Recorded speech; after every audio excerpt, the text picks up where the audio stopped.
ಪಹಲ್ಗಾಮ್ ದಾಳಿ ಉಗ್ರರ ಬಗ್ಗೆ ಸ್ಫೋಟಕ ಮಾಹಿತಿ. ದಾಳಿಯ ಬಳಿಕ ಚೆನ್ನೈನಿಂದ ಶ್ರೀಲಂಕಾಕ್ಕೆ ತೆರಳಿದ್ರ ಉಗ್ರರು ಅನ್ನುವಂತ ಅನುಮಾನ. 6 ಶಂಕಿತ ಉಗ್ರರು ಶ್ರೀಲಂಕಾಕ್ಕೆ ಪರಾರಿಯಾಗಿರುವಂತ ಶಂಕೆ. ಕೊಲಂಬೋಕ್ಕೆ ಪರಾರಿ ಅಂತ ಚೆನ್ನೈ ಪ್ರದೇಶ ನಿಯಂತ್ರಣ ಕೇಂದ್ರ ಸಂದೇಶ.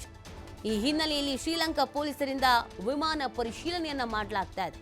ಚೆನ್ನೈನಿಂದ ಹೊರಟಿದ್ದ ಶ್ರೀಲಂಕಾ ಏರ್ಲೈನ್ಸ್ UL122 ಪರಿಶೀಲಿಸ್ತಾ ಇದೆ. ಪರಿಶೀಲನೆಯ ವೇಳೆ ಯಾವುದೇ ಶಂಕಿತ ವ್ಯಕ್ತಿ ಪತ್ತೆಯಾಗದಂತ ಮಾಹಿತಿ ಕೂಡ ಸಿಗ್ತಾಗಿದೆ. ಎನ್ಐಎ ತನಿಖೆಯನ್ನು ಚುರುಕುಗೊಳಿಸಿದೆ. ತನಿಖೆ ಅನ್ನೋದು ನಡೀತಾ ಇದೆ. ಇನ್ನೊಂದು ಕಡೆಯಲ್ಲಿ ಪಹಲ್ಗಾಮ್ ದಾಳಿ ಉಗ್ರರ ಬಗ್ಗೆ ಸ್ಫೋಟಕವಾದಂಥ ಮಾಹಿತಿ ಸಿಗ್ತಾ ಇರುವಂಥದ್ದು. ಈ ದಾಳಿ ಆಯ್ತಲ್ಲ, ಪಹಲ್ಗಾಮ್ ಅಟ್ಯಾಕ್ ಆದ ನಂತರ ಉಗ್ರರು ಎಲ್ಲಿಗೆ ಹೋದ್ರು, ಎಲ್ಲಿಂದ ಎಸ್ಕೇಪ್ ಆದ್ರು ಅನ್ನೋದು ಪ್ರಶ್ನೆ ಆಗಿದೆ. ಯಾಕಂದ್ರೆ ಇಲ್ಲಿವರೆಗೂ ಸಿಕ್ಕಿಲ್ಲ. ಹೀಗಿರ್ಬೇಕಾದ್ರೆ ತನಿಖೆಯ ಸಂದರ್ಭದಲ್ಲಿ ಸ್ಫೋಟಕ ಮಾಹಿತಿ ಲಭ್ಯವಾಗ್ತಾ ಇದೆ. ಚೆನ್ನೈನಿಂದ ಶ್ರೀಲಂಕಾಕ್ಕೆ ತೆರಳಿದ್ರ ಉಗ್ರರು ಅನ್ನುವಂಥದ್ದು ಒಂದು ಬಲವಾದಂಥ ಅನುಮಾನ ಇರುವಂಥದ್ದು. 6 ಶಂಕಿತ ಉಗ್ರರು ಶ್ರೀಲಂಕಾಕ್ಕೆ ಪರಾರಿಯಾಗಿರೋದ್ರ ಬಗ್ಗೆ ಇದೀಗ ಅನುಮಾನ ಇರುವಂಥ ಹಿನ್ನೆಲೆಯಲ್ಲಿ ಕೊಲಂಬೋಕ್ಕೆ ಪರಾರಿ ಅಂತ ಚೆನ್ನೈನ ಪ್ರದೇಶ ನಿಯಂತ್ರಣ ಕೇಂದ್ರ ಸಂದೇಶವನ್ನ ನೀಡಿರುವಂಥದ್ದು. ಈ ಹಿನ್ನೆಲೆಯಲ್ಲಿ ಶ್ರೀಲಂಕಾ ಪೊಲೀಸರಿಂದ ವಿಮಾನ ಪರಿಶೀಲನೆಯನ್ನ ಮಾಡಲಾಗಿದೆ. ಚೆನ್ನೈನಿಂದ ಹೊರಟಿದ್ದಂಥ ಶ್ರೀಲಂಕಾ ಏರ್ಲೈನ್ಸ್ UL122 ಈ ಪರಿಶೀಲನೆಯನ್ನ ಮಾಡಲಾಗಿದೆ.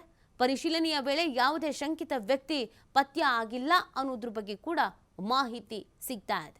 ಉಗ್ರರಿಗಾಗಿ ಹುಡುಕಾಟವನ್ನು ನಡೆಸಲಾಗ್ತಾ ಇದೆ. ಅಲ್ಲಿನ ಕಾಡು ಪ್ರದೇಶದಲ್ಲಿ ಅಡಗಿ ಕುಳಿತಿರಬಹುದಾದ ಶಂಕೆಯನ್ನು ಕೂಡ ವ್ಯಕ್ತಪಡಿಸಲಾಗಿತ್ತು. ಆ ಹಿನ್ನೆಲೆಯಲ್ಲೂ ಕೂಡ ಕಾರ್ಯಾಚರಣೆಯನ್ನ ನಡೆಸಲಾಗಿತ್ತು. ಆದರೆ ಇದೀಗ ಸಿಕ್ಕ ಮಾಹಿತಿಯ ಪ್ರಕಾರ ಶ್ರೀಲಂಕಾಕ್ಕೆ ಪರಾರಿ ಆಗಿರಬಹುದು ಅನ್ನುವಂಥ ಒಂದು ಅನುಮಾನವನ್ನು ಕೂಡ ವ್ಯಕ್ತಪಡಿಸಲಾಗಿದೆ.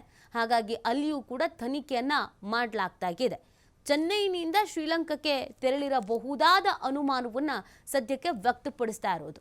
ನೋಡಿ, ಎನ್ಐಎ ಇನ್ನೊಂದು ಕಡೆಯಲ್ಲಿ ಪೊಲೀಸ್, ಎರಡೂ ಕಡೆಯಿಂದಲೂ ಕೂಡ ತನಿಖೆಯನ್ನ ನಡೆಸಲಾಗ್ತಾ ಇದೆ.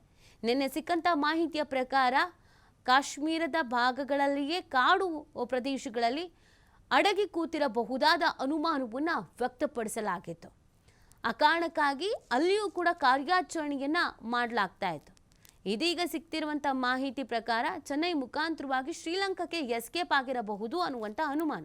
ಆ ಕಾರಣಕ್ಕಾಗಿ ಶ್ರೀಲಂಕಾದಲ್ಲೂ ಕೂಡ ಇದೀಗ ಪರಿಶೀಲನೆಯನ್ನ ಮಾಡಲಾಗ್ತಾ ಇದೆ.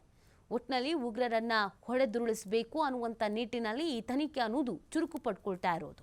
ಪ್ರತಿಯೊಂದರ ಮಾಹಿತಿಯನ್ನು ಪಡ್ಕೊಳ್ಳೋದ್ರಲ್ಲಿ ಇದೀಗ ಯಶಸ್ವಿ ಆಗ್ಲಾಗ್ತಾ ಇದೆ ಎನ್ಐಎ. ತನಿಖೆಯ ಸಂದರ್ಭದಲ್ಲಿ ಉಗ್ರರು ಎಲ್ಲಿಗೆ ಹೋಗಿರಬಹುದು, ಎಲ್ಲೆಲ್ಲ ಓಡಾಡಿರಬಹುದು, ಹೇಗೆ ಎಸ್ಕೇಪ್ ಆಗಿರಬಹುದು, ಯಾರ ಸಹಾಯವನ್ನು ಪಡೆದಿರಬಹುದು, ಯಾರೆಲ್ಲ ಸಹಾಯವನ್ನು ಮಾಡಿರಬಹುದು, ಪ್ರತಿಯೊಂದರ ಬಗ್ಗೆಯೂ ಕೂಡ ತನಿಖೆಯನ್ನು ನಡೆಸಲಾಗ್ತಾ ಇದೆ. ಈ ಸಂದರ್ಭದಲ್ಲಿ ಸ್ಫೋಟಕ ಮಾಹಿತಿಗಳು ಕೂಡ ಲಭ್ಯವಾಗಿತ್ತು. ಕಾಶ್ಮೀರದ ಸ್ಥಳೀಯರೇ ಇವರಿಗೆ ಇಲ್ಲಿಗೆ ಬರೋದಕ್ಕೆ, ಇಲ್ಲಿ ಇರೋದಕ್ಕೆ, ಇಷ್ಟು ದೊಡ್ಡ ಸಂಚನ್ನ ರೂಪಿಸೋದಕ್ಕೆ ಸಹಾಯ ಮಾಡಿದ್ದು ಅನ್ನೋದ್ರ ಬಗ್ಗೆಯೂ ಕೂಡ ತನಿಖೆಯ ಸಂದರ್ಭದಲ್ಲಿ ಮಾಹಿತಿ ಸಿಕ್ಕಿತ್ತು. ಅದರಂತೆಯೇ ಉಗ್ರರು ಎಲ್ಲಿ ಎಸ್ಕೇಪ್ ಆಗಿರಬಹುದು, ಎಲ್ಲಿಗೆ ತೆರಳಿರಬಹುದು ಅನ್ನೋದ್ರ ಬಗ್ಗೆ ಕೂಡ ಇದೀಗ ಕೆಲವೊಂದಷ್ಟು ಶಂಕೆ ಇರುವಂಥ ಹಿನ್ನೆಲೆಯಲ್ಲಿ ತನಿಖೆಯನ್ನ ಮಾಡಲಾಗ್ತಾ ಇದೆ.